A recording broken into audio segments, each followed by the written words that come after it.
Olá, seja bem-vinda, seja bem-vindo a mais um episódio do podcast AND Tech, sempre um espaço para que a gente possa debater soluções estratégicas na construção de um trânsito mais seguro, mais eficiente, mais inteligente. A nossa convidada deste episódio é a Rafaela Machado, que é gerente de programas da Fundação FIA. Seja bem-vinda, Rafaela, tudo bem? Olá, tudo bem? Muito obrigada pelo convite, pela oportunidade de participar. É um prazer recebê-la aqui.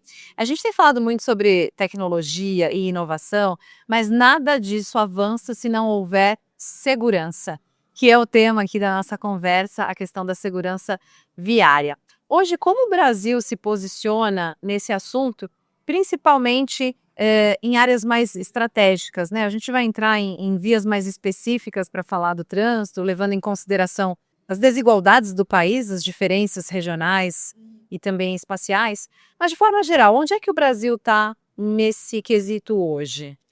O Brasil, apesar de várias avanços e iniciativas que contribuíram para a segurança no trânsito, ainda enfrenta números alarmantes. Nós perdemos quase o equivalente à queda de um avião por dia em mortes no trânsito. E vários estados e cidades têm desenvolvido soluções, mas não necessariamente tem havido uma iniciativa a nível nacional. Há agora uns esforços, tem alguns guias e diretrizes, documentos e políticas que vêm sendo implementadas com diretrizes de o que se pode fazer para reduzir as mortes no trânsito. Nós temos agora muitos elementos de tecnologia que podem ser usados a nosso favor, mas ainda é uma grande batalha pela frente reduzir esses números. E o que de fato pode ajudar a reduzir essas mortes? Aprendendo com a experiência dos países que conseguiram de fato reduzir os seus números de mortes e feridos, como por exemplo a Suécia, eles adotam o que nós chamamos de abordagem de sistemas seguros, no qual nós não necessariamente responsabilizamos os usuários da via, que é uma prática muito comum quando se fala em segurança no trânsito, educar as pessoas, conscientizar, mas fazer com que os sistemas se tornem seguros. Isso significa garantir que a via vai ter as infraestruturas necessárias, que a velocidade vai ser adequada para qualquer risco de erro de uma pessoa ou de um condutor e que isso não vai causar a morte de ninguém. Então, esses elementos, essas boas práticas que esses países, como a Suécia, têm desenvolvido nos últimos 20, 30 anos, também estão sendo aplicados agora. Eu fiquei muito feliz de ver nas apresentações de vários Detrans também trazendo essa experiência, essa abordagem de sistemas seguros e fazendo com que as ruas, de fato, se tornem lugares seguros. Nossa atividade aqui foi focada em entornos escolares seguros e isso é ainda mais crítico, porque nós estamos falando de crianças, usuários vulneráveis que ainda não têm a função cognitiva adequada para gerir ao seu próprio risco. Então, isso é mais crucial ainda, fazer com que estes entornos, esses locais onde essas crianças e esses jovens vão trafegar, vão caminhar, sejam ambientes seguros. É importante quando você fala isso, porque quando a gente pensa em sinistro, muitas vezes as pessoas podem associar a imprudência do motorista, que vai cometer um excesso de velocidade, que vai ingerir bebida alcoólica e vai dirigir mesmo assim, ou vai fazer uma conversão proibida, mas a gente está falando de um outro público, como você bem colocou, no entorno escolar. Na prática, o que é feito numa região de escola, por exemplo, para aumentar a segurança? Um dos elementos mais fundamentais para garantir a segurança nesses lugares é a gestão da velocidade. Então, as boas práticas internacionais recomendam um limite de até 30 quilômetros por hora. O que é muito importante também é garantir que o desenho daquela via vai garantir que ninguém vá passar desse limite de velocidade. Isso significa implementar elementos de moderação de tráfego. Uma lombada, Por exemplo, uma travessia elevada. Fazer em alguns locais o que chamam de chicanas, que são locais e elementos que forçam o veículo a fazer movimentos e desvios, exato, não poder trafegar em alta velocidade em uma via em linha reta.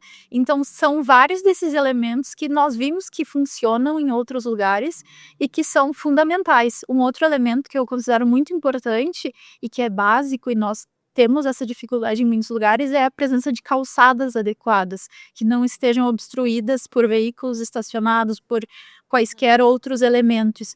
E tem um estudo de uma organização com a qual a Fundação trabalha, que fez um levantamento de mais de 2 milhões de quilômetros de vias no mundo e identificou que 80% das vias tinham calçadas de ruins a péssimas ou inexistentes. Obrigando a pessoa a se deslocar pela rua. Exatamente. Então, isso também conflita um pouco com essa discussão que nós estávamos tendo do comportamento da imprudência, quando a nossa via não é feita de um jeito que proporcione um ambiente seguro para as pessoas. Exatamente. Agora, quando a gente fala de educação e conscientização, só funciona quando pesa no bolso? É só a autuação de trânsito, a multa, fala, poxa vida, fui multado.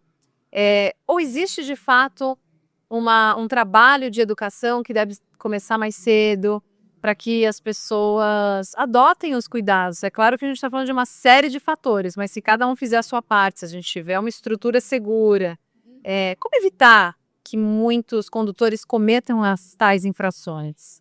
A abordagem de sistemas seguros e essas experiências internacionais sugerem e recomendam o que eles chamam de vias que perdoam erros. São vias nas quais, ainda que alguém cometa uma imprudência, isso não vai causar a morte ou ferimento grave de alguém.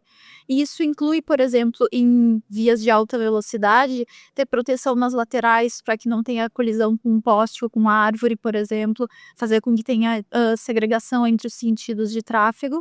E falando em área urbana, principalmente essa gestão da velocidade, que eu comentei que é fundamental, e também a presença desses elementos de moderação de tráfego. Às vezes uma rotatória, por exemplo. Exato. Agora, qual meta internacional o Brasil deveria assumir? Algum compromisso para perceber uma mudança, uma transformação efetiva? Existe um movimento global na década de ação pela segurança no trânsito, na qual o objetivo é reduzir, entre 2020 e 2030, 50% dos óbitos em sinistros. E esse é um número que vários países estão buscando e trabalhando para atingir.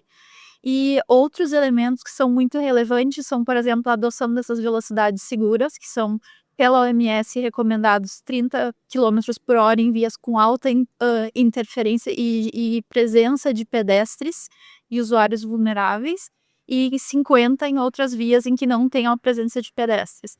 E essas são diretrizes internacionais que funcionam em todos os lugares, a física é a mesma em todos os lugares, então essa é uma solução que traz benefício em todos os países em que for implementada. E a gente torce para que aconteça também aqui no Brasil esse respeito à sinalização, né? A gente sabe que muitas vezes tem motociclista, não dá para generalizar, mas o motociclista que trabalha com a moto ou com o aplicativo e às vezes acaba acelerando mais do que o devido. Isso pode trazer consequências muito graves. Rafaela, obrigada, viu, pela participação. A gente conversou com a Rafaela Machado, gerente de programas da Fundação FIA. Muito obrigada pela participação. Muito obrigada, um prazer compartilhar e discutir esses pontos. E você pode acompanhar os outros episódios deste podcast. É só seguir as redes sociais da AND e também o site oficial da Associação Nacional dos Detrans. Eu sou Débora Alfano e te encontro no nosso próximo episódio. Até mais!